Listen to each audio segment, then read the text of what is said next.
So you've heard a video that I recently did about coming to a point in life when you have enough trust in Jesus Christ to give him your will.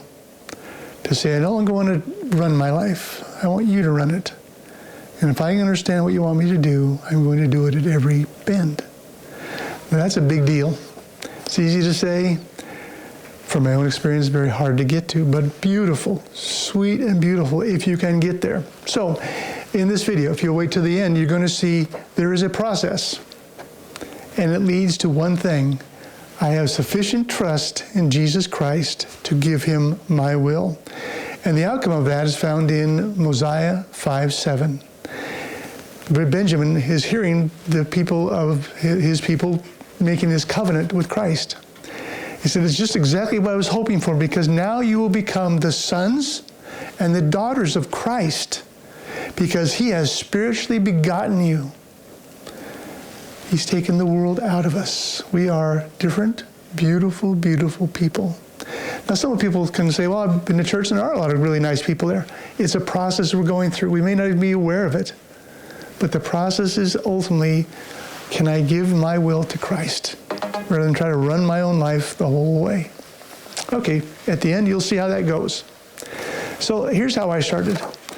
In 1995, I came to Christ. I was compelled to come to Christ. My wife said she's going to leave me and with our children if I couldn't change, if I couldn't solve some of the emotional and mental problems that I had. I did not know how to do it. So I ran away. And in that runaway, I found Christ. He took all that pain, all that sorrow away from me. Ooh. Wonderful. He knows me. He loves me. I'm in a new place. That's great. Now, about that same time, I went through an experience. I had a business, and we sold the business. It was great. I made millions of dollars. Oh, I have no Christ. He's blessing me. I've got everything I want here. But what was happening was something that I was too naive and too young in the spirit to know. What I had done was I had a foot over here in Christianity and spirituality of Christ. Awesome. But over here, I had a foot in Babylon, in the world. So the selling of my company gave me a lot of money, and that's great. Appreciate that.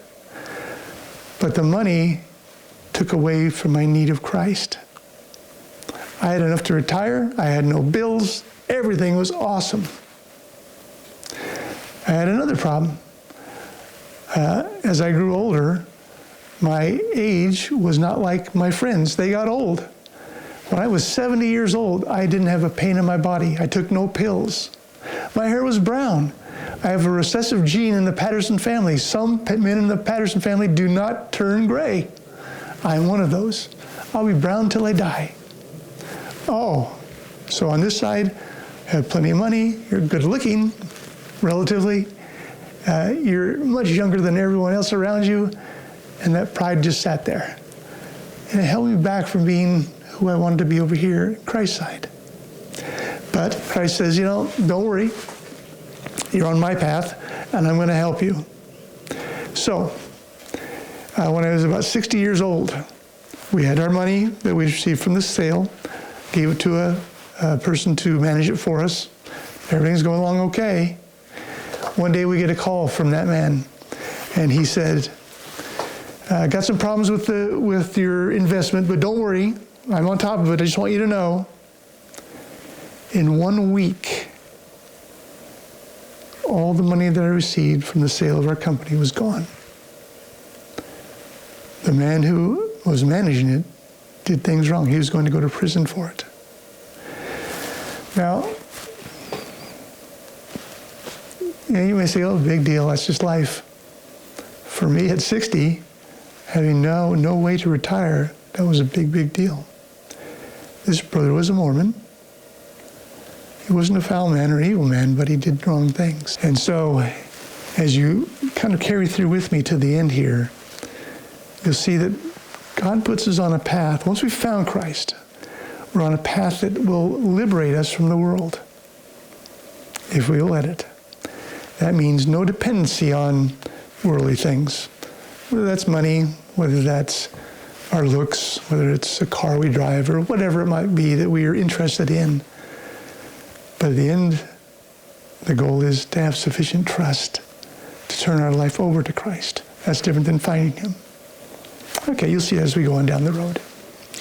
So I had the opportunity to do something that I didn't know I was capable of. I called this man to my home. I looked him in the eye, and I forgave him. There were men who wanted to kill him. He lost millions and millions of dollars for a lot of people.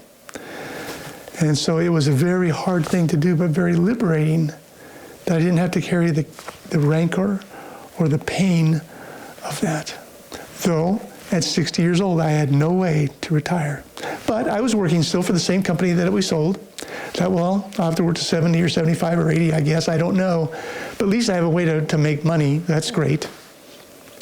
And just a short time after that, the people who bought our company had a goal that I didn't know about. They were going to let go of our senior management team, which I was one of.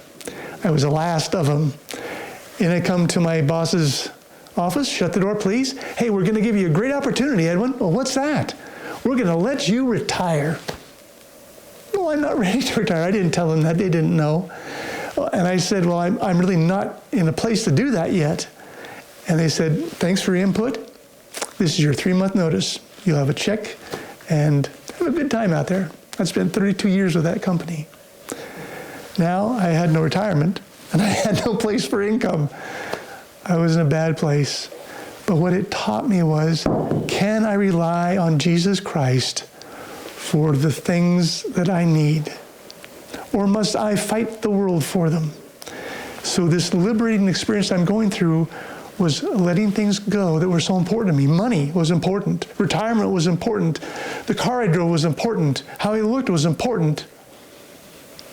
It became less and less through the afflictions that Christ is leading me through with a humble heart. So I'm retired today, almost 73. Awesome. I have sufficient for my needs. That's about it. That's all right. I'm all right with that. But there's another part of me that's just still sticking out. The view of my beautiful body. So a year and a half ago, I was at the dermatologist. He says, hey, you got some stuff up on your head there. We need to operate. And so they did, a 5-hour operation.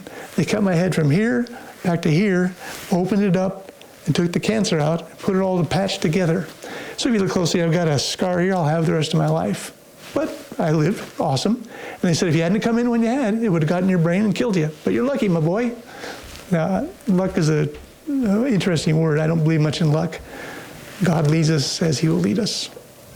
But I was through it. Okay, that's great.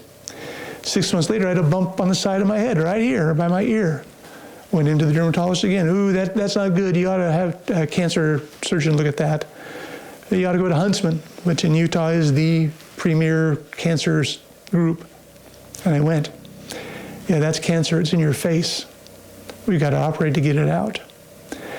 And so just a little over a year ago, they cut me around my ear, down the side of my face, down into my neck. Well, I'm still alive after the operation. Awesome. How'd it go? Are we all done? Well, no. The cancer got out of the lymph nodes it was in. But we have great upside for that. It's called radiation and chemotherapy. And they told me what it was. Ooh, that's horrible stuff. But luckily, I only had to have radiation. They burnt this side of my face. Today, I can't feel anything on this side of my face. My saliva glands are dead, so my mouth is dry. I have pains here and there. And if you look, you'd see the line of the cut. Well, I'm still alive. I'm okay, let's keep moving. 3 weeks ago, I had something go on with me. I don't know what it was. I'm upstairs in my bedroom, go down to my wife. I don't look good. We're going to the hospital. I had something called septic shock. I'd had a small operation a little before then, and something had come from that. The septic shock is a killer. It's white blood cells in your blood that just explode and want to destroy any organ inside your body. Most people die from septic shock. I was in the ICU for a week. Came out, still kicking. And what I realized is I really am in the hands of God. When my time comes, it comes, and I will go. He provides the money that I have today. I can trust that He will take care of me. That is a beautiful place to be in life. Rather than the balances sometimes you do in the church or in life.